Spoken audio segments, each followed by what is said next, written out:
Hello, everybody. Welcome to the most recent and probably your new favorite podcast about motorsports. This is Azul Plan.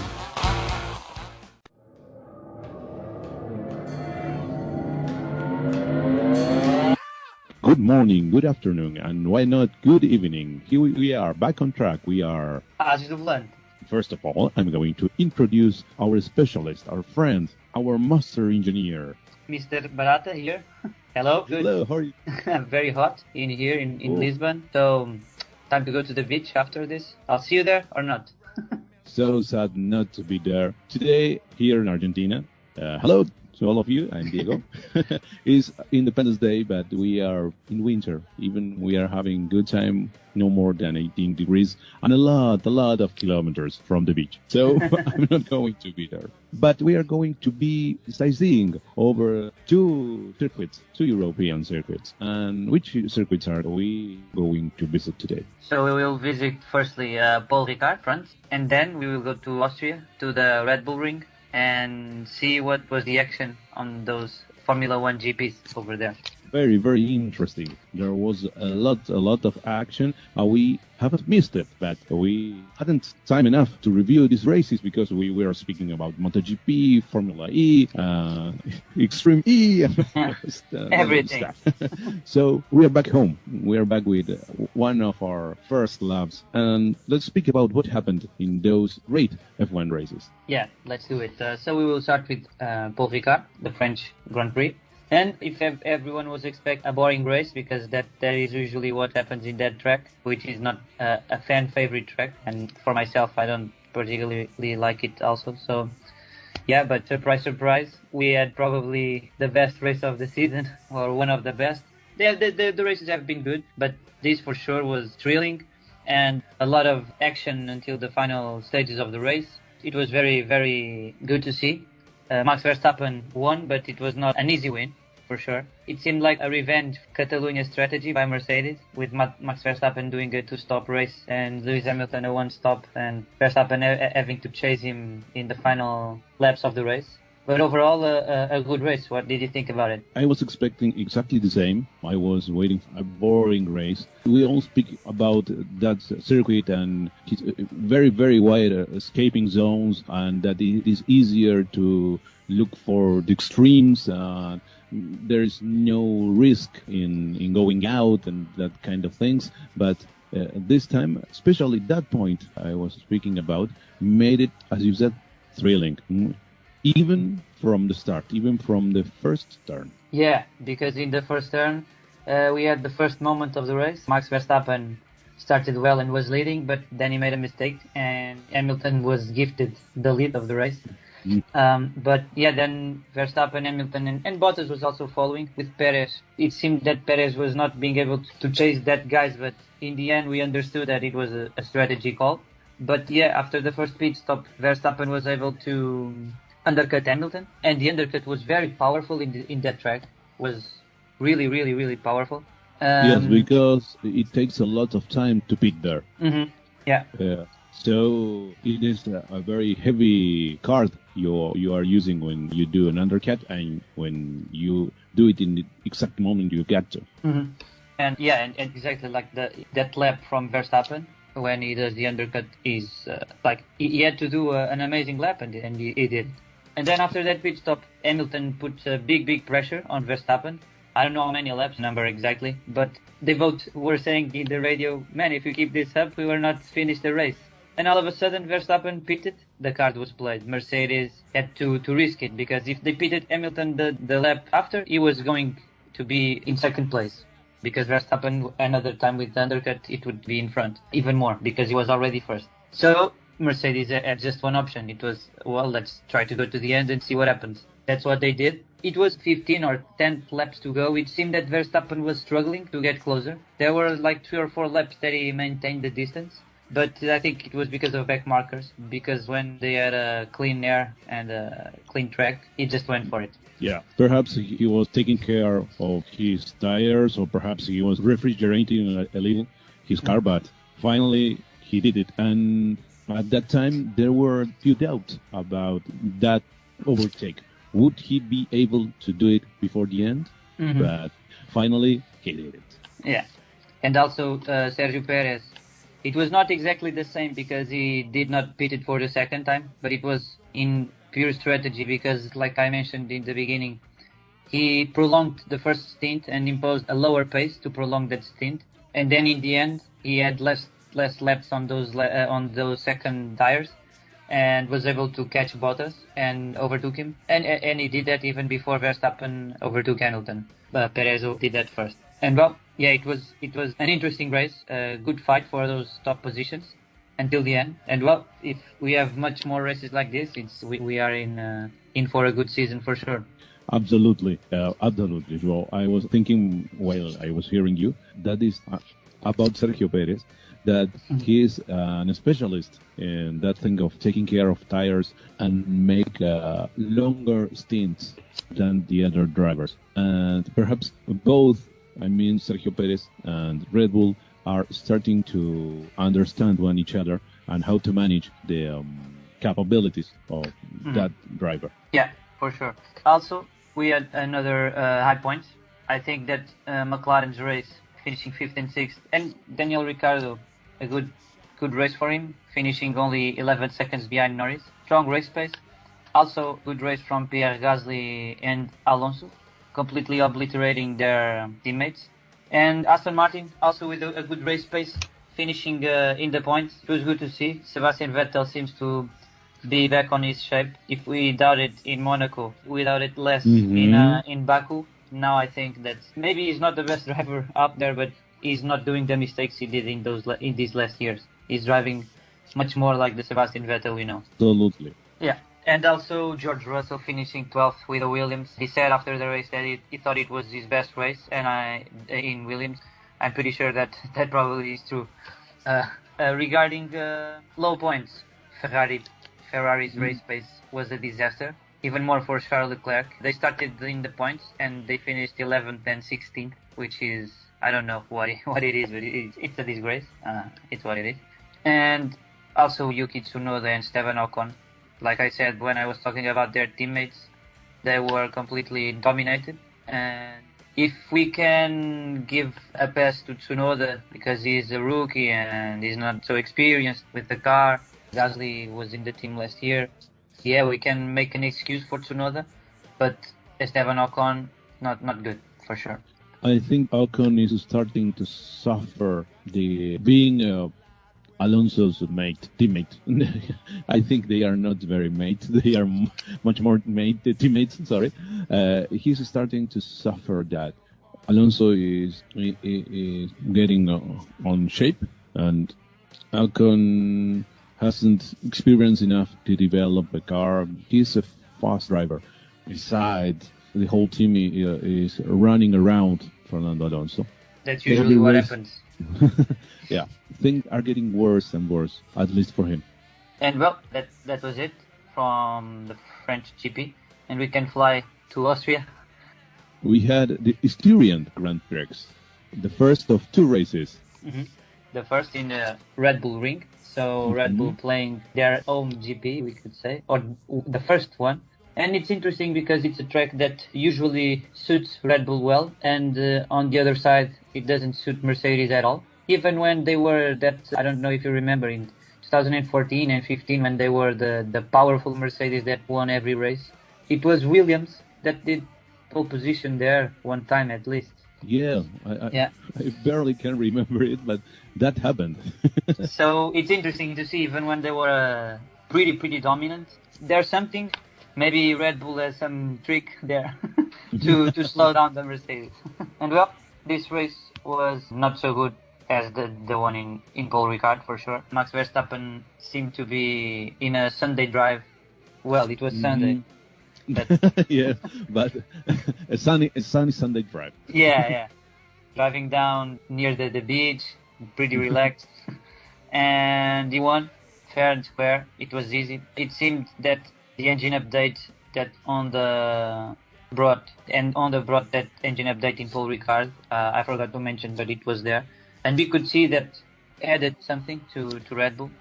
And here I think it was a confirmation. Red Bull seems to be a step ahead of Mercedes, at least in this track that we know doesn't suit Mercedes well. And And yeah, it was a dominant race for Verstappen with Hamilton and Bottas doing their job and finishing second and third. But Bottas, it was one more lap and Perez would have overtook him. Oh, mm-hmm. It was a chase like the one Verstappen did in Paul Ricard. It was Perez time, but he needed just one more lap.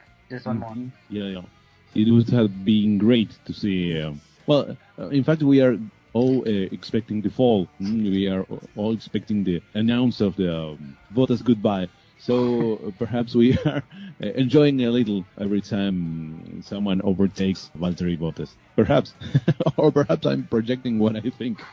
But I am enjoying the evolution of Sergio Perez in Red Bull, and we are all expect a very strong fight between Mercedes and Red Bull. They are two pairs. It is Max fighting against Lewis, Valtteri fighting against Sergio Perez. So, completely. And then the others. Yeah, and the others led usually this season by Lando Norris. Which finished fifth. Strong race for him. Not much history there. Finished fifth, and it was good. On the other end, like Lando Norris, a high point for him. Yeah, it was great performance. On the worst side, we have his teammate Daniel Ricciardo. It seemed that in Paul Ricard he was more comfortable with the car, but well, I don't know if it's the track that suits them, and this one doesn't. But he finished 13th, which is not good. He had some issues in the first lap, or not the first lap, but the first laps, the engine problem or electric problem that he lost power, and because he did a great start and then he lost 5 positions in one lap or something like that. That didn't help for sure, but I don't think that's the reason why he finished 13th. Ferrari did a good improvement at least from the previous race. They finished 6th and 7th. I don't know if there was some updates, but I don't think so. I think it's just a specific setup for the circuit. Yeah, and probably some also related to tire compounds that suits them better. And do you think Sainz is going to win the internal fight? I was completely sure that Leclerc was going to lead this year the Ferrari attack, but I am doubting. I also was sure, and I think that it's still possible that Leclerc will win, but it's going to be a tough call. And I don't know if Leclerc was expecting this kind of performance by Sainz, and maybe he's getting nervous because it seems that Sainz is getting the hand of the car more and more, and it's getting better results. Very consistent in the race. In the last GPs, better than Leclerc. So yeah, well, we have to say that Leclerc, they are almost equal in the points, and Leclerc lost that race where he was starting from pole, which probably was a pretty big bag of points that he absolutely get there. It was his home race. It was Monaco. Yeah, but nevertheless, Sainz is getting better and better with that car, and Leclerc has to watch out because it will not be peanuts. Then again, a good race for Fernando Alonso in Alpine, again obliterating Ocon. It seems that I saw this in. I have to say that it's not from my head. I'm not that creative, but I saw this and it was funny because it seems that Ocon is starting to be Van Dornized by Alonso. Yeah, if you remember what happened to Van Dorn, which is a great driver. Yeah, absolutely. He's a great driver. He's doing a great work in Formula E. Yeah. But, well, we said a few minutes ago that teams work thinking about Fernando Alonso. And they, not completely, but they forget about his teammates. They suffer. Well, we are seeing Esteban Ocon going down and down. Yeah. And it's funny because it started after they announced 3-year contract renewal with him. They announced it before the French GP. And then Ocon, well, he gets his contract renewed for 3 years, and then in Paul Ricard, he doesn't perform well. In Styrian, he doesn't perform well also. Well, not very good. Not good news for him, I think. Yeah. And what else? I'm saying that Kimi Raikkonen was just one place to point. That was going to be my final comment. It was Kimi Raikkonen and Yuki Tsunoda. Tsunoda, good. At least he was in the points. We have to put that into perspective because Gasly started from 6th or something like that, but he was heated and or something like that and had to give up. But good, solid race for Tsunoda. That I think it's good. And Kimi, almost there. I think probably, at least if I recall or if I remember well, it's the only race this season that he did a good job, maybe. Or also Monaco. I think in Monaco he also did a good job, but he's not performing well. I think it's, maybe I'm being a little rude, but I think it's time he moves on because age, psychologically, its years have gone by already. He should go, and that space should be for a young driver that is eager to perform and hungry to fight. He said he was going to take with a lot of calm this finals, I don't know, years at Formula One, I mean. And, well, he's doing that. He's really doing that. Yeah. But, well, at least we have another world champion on track. Yeah, we can say that. Okay. And I know, and I like him very much. It's not that I don't like him. I like him very much. It's just I think it's time he moves on. He goes to WEC, Formula E, but he's not the driver to go to Formula E. Yeah. Okay, but IndyCar, I don't know. IndyCar he probably likes because he went to NASCAR already. So. Yes, I was remembering when he was at NASCAR tracks, he did a relatively good job. Even it is not the top category of NASCAR, it was okay. And I was thinking that I like much more Kimi in front of the cameras than behind the wheel, at least these last years. Yeah, I think that's the thing. Kimi was an amazing driver and amazing in front of the cameras until 2012, 2013. When he moved to Ferrari the second time, it was not good because previously in Lotus, in that black and gold car, he still won. He still won a race at least, so he did a good job there. But he moved to Ferrari again, and I think the driver at least was not what he was before. In front of the cameras, he was what he was before. He's still that lovely man in front of the camera. Yeah, amazing. And that's all. We can move on to Austria GP, and here it was at least the final result was pretty, or the highlights, if we saw them, was somehow similar to the Styrian GP, at least in regard to the winner and how he performed all weekend. But I think that we must start and lose 5 minutes or so talking about Lando Norris and his performance throughout the season. He qualified second, 48 millésimals of a second shy of Verstappen. Almost nothing. It was just to be the poleman.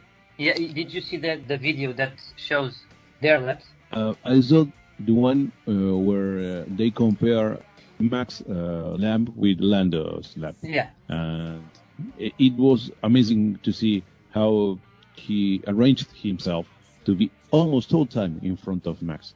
He lost in the final corner. Yeah. That's it. Yeah. Max Verstappen was pretty angry with the team for making him go out, I think without Sergio Perez coverage or something, or about the tires, but he complained a lot. But in fact, we got to appreciate that Lando Norris did a superb job. And then he finished third, which should have been second. But just so we remember, I will say the places that he finished this year. So 4th, 3rd, 5th, 8th, 3rd, 5th, 5th, 5th, 3rd. So it's amazing. Best of the rest for sure, with 3 podiums. He should have been second. He was a little bit stolen with that penalty. Sorry, he's leading the reborn of McLaren. Yeah. He's inviting Daniel Ricciardo to retirement. Which no one was expecting. Not me, not you, and not everyone. Daniel Ricciardo, a great driver. Well, he's being, I know how to say, eclipsed. Eclipsed. He's been eclipsed by Lando. He's amazing work this season. And he's doing everything, because if you see, for instance, Charles Leclerc is doing like a superb, incredible job in qualifying, but in race pace, sometimes is the car, but sometimes he's not as strong as Sainz. So it's okay. We can say that in qualifying he's a complete beast, but in race pace, well, we have to see. Falls. Yeah. But Lando is constant in the two things. He's a monster in qualifying, and then in race pace he's also amazing. Great driver. He's developing very well, and if he continues like this, man, top driver. McLaren already renewed his contract for multiple years. They didn't say how much, but so a good call. Yeah, absolutely. He's the man. Said, I do not remember the name of the American, the chairman, the McLaren top chairman. Oh, Zach Brown. Zach Brown. He's the man. Said. Even Lewis Hamilton gave him a compliment during the race. Yeah, such a great driver, Lando. Yeah. And imagine that next year with a completely different philosophy in the cars and everything. Ricciardo beats him by a mile. Because what is being said is that with that the modifications in the cars that they shaped the underground of the car in a different shape on the back, and the cars lost a lot of downforce, and so they are really tricky in corner entering, and some drivers are struggling a lot, and it seems that Ricciardo is one of them. So maybe next year with a completely different car, new. It's like from the zero for everyone. Nobody knows anything about the cars. Well, maybe he will recover, but he should recover before. He should recover this season because he's a good driver. Yeah. As F1 followers, we deserve a better Daniel Ricciardo, a better wingman from Lando, even. Yeah. No, I think we were probably talking about the same thing, that we had some controversy in this, and first with the penalty for Lando, which we've been talking about, and then for Perez. Yeah, I understand that it's not. I think that what Lando did is not right, because it's like Magnussen. It's a little bit like you go on the inside and you push the other guy to the outside, but the thing is, it's like not very good morally, but in racing you know that you have to back off when you are on the outside, so he shouldn't have been given a penalty. Absolutely. In fact, Lando didn't change his direction. Yeah. He wasn't going wide in that open corner. So we can discuss a lot, but they are racing. And split seconds decisions.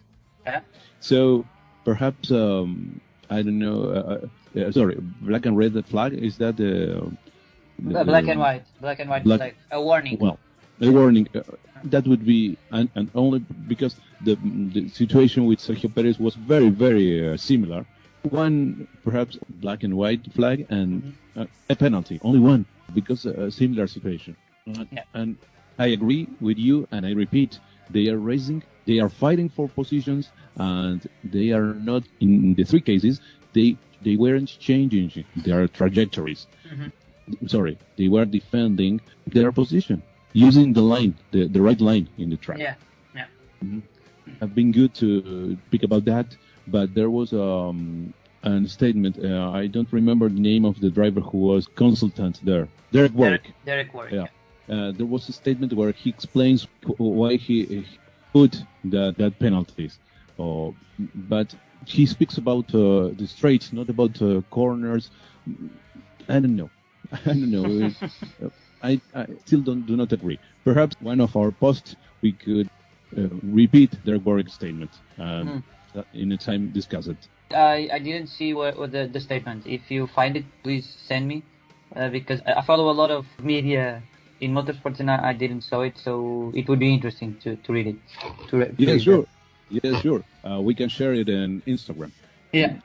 And then Lando Norris did a great race. Bottas did his job, being what Mercedes could do, and he even finished second, which he was not supposed to. Hamilton, I think he did a mistake and damaged his car, right?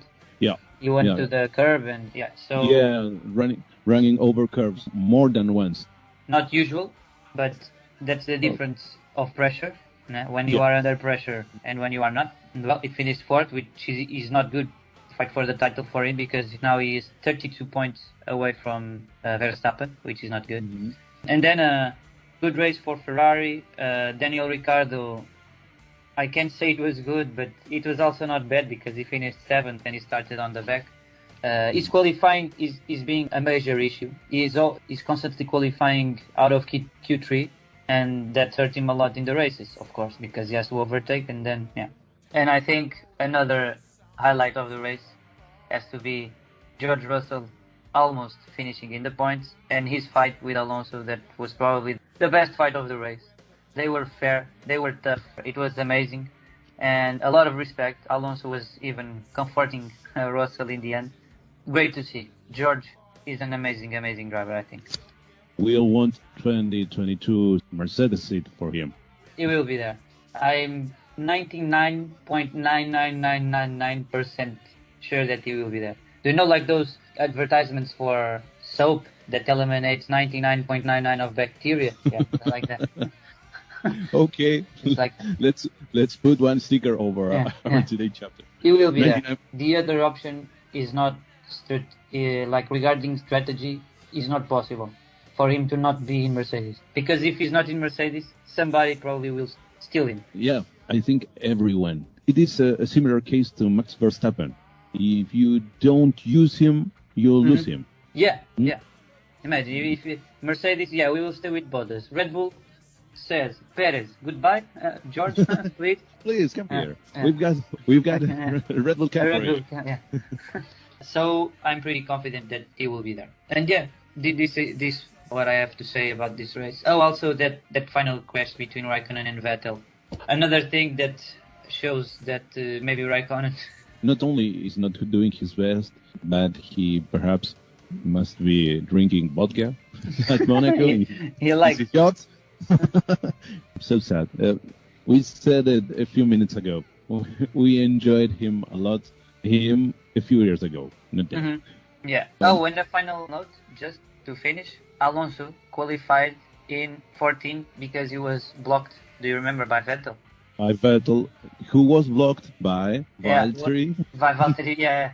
I'm not putting the blame on Vettel because I think he's not to blame. I'm just focusing on Alonso, and he said that he had the pace to qualify in 5th or 6th, and I believe that because of what he showed in the race. And Esteban Ocon qualified 17th, and I rest my case. And didn't finish the race. Yeah, but things are going from bad to worse from poor Esteban. Dark times ahead, I think. So, we have reviewed 3 races in our personal way. Yeah, I'm tired. I'm tired also. So we've got to rest, but not a lot because we are having Formula E this weekend. Yeah, we will return next week to talk about New York, that beautiful city. And I hope with some good news from Antonio Felix da Costa, finally. We hope. And is it the only way to follow us through our chapters, our podcasts, or are there any more? No, we also have an Instagram account. Now you can follow us there, Azuvlant. And, regarding our episodes, we are also on YouTube, which is recent. So you can watch not, but listen in YouTube, in Spotify, in Anchor, in Google Podcasts, pretty much everywhere. And in Instagram, you can follow our activities. Some days ago, I participated in a race in Autódromo Virtual Lisboa, and I shared some things there. I finished second. Oh, great. Congratulations. I was happy. No, in fact, I wasn't happy because I should have won, but okay. Sorry, I remember a driver who said once, the second is the first of the losers. Yeah. If you go to our Instagram and see the photo, I think my face in the podium shows that. And that's it. You can follow us everywhere and listen in every platform, and we'll see each other in the near future. Yes, great. And finally, I would like to remember Carlos Alberto Reutemann, who passed away a few days ago. He was the first Argentinian driver I admired. I was a very little child when finally came to the conclusion that I was going to be in love with Formula One. And in a way, it was because of Carlos Alberto Reutemann. He was at Ferrari, he was at Williams, at McLaren, at Lotus. In fact, he was in a way like Kimi Raikkonen in front of the cameras, but an incredible driver behind the wheel. Our condolences to the family. So it is time to say goodbye and see you soon. Yeah, we will return with electric cars and Formula E. See you. See you.